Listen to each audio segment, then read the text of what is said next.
everyone, my name is Julie Keys and I'm a psychologist here at the Counseling Center at App State. And I wanted to spend a few minutes with you today to talk about the importance of intentionality during this pandemic. Intentionality is one of those buzzwords that you've probably heard a lot, like mindfulness. And a simple definition for intentionality is doing things on purpose rather than letting things happen to you. We know that this can be especially helpful during these times because it helps us feel a little calmer, reduce anxiety and depression, feel more in control and more motivated. So there are some easy ways that I think we can all add some intentionality into their lives. And so I'm going to give you three options. The first one has to do with the way that we consume the news.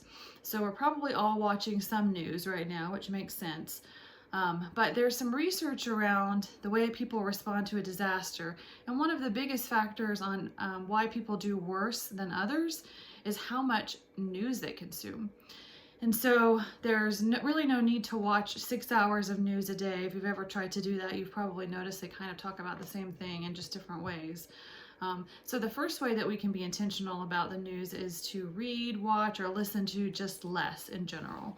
So choose how much do you think you actually need to get enough for the day. So maybe that's 15 minutes worth, maybe that's 30 minutes worth, maybe it's an hour. It's rarely a whole lot more than that. The second is to choose the best format for you. So some people like to watch the news because they're visual people, but for some people watching it raises anxiety a little bit, and so reading it is better. Or for some people, listening to it on their headphones while they go for a walk is even better. And so figure out for you what's the best way. And then finally, what time of day is it more helpful for you to consume the news? If reading it right before bed makes you have trouble sleeping, that might not be a good time to do it.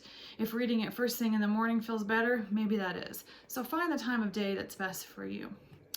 So the second thing I would say that would help with intentionality is to build more structure into your life.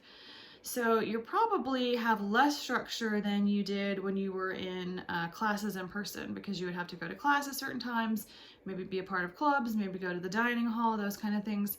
And now you probably have a lot less structure in your life, which can lead to kind of laying around all day, not doing a lot, which is not good for mental health.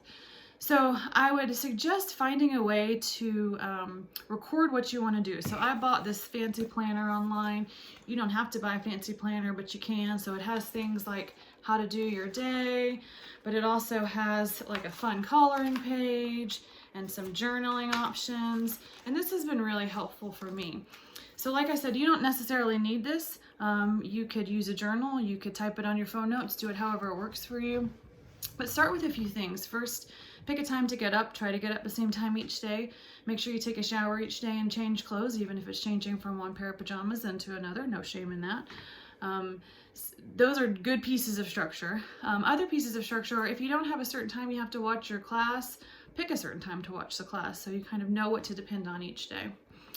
Also, pencil in time to exercise and to talk to friends. And do something physical if you can. So whether that's going for a walk every few hours, or while you're watching your class online, getting on the floor and doing some stretching, that's helpful. And then finally, the third way to be more intentional during this time is to engage in physical distancing, not social distancing. So I don't love the term social distancing, and I know a lot of mental health professionals don't, because it's not really social distancing. We don't want to distance ourselves socially from others. And so this is something that you can also schedule.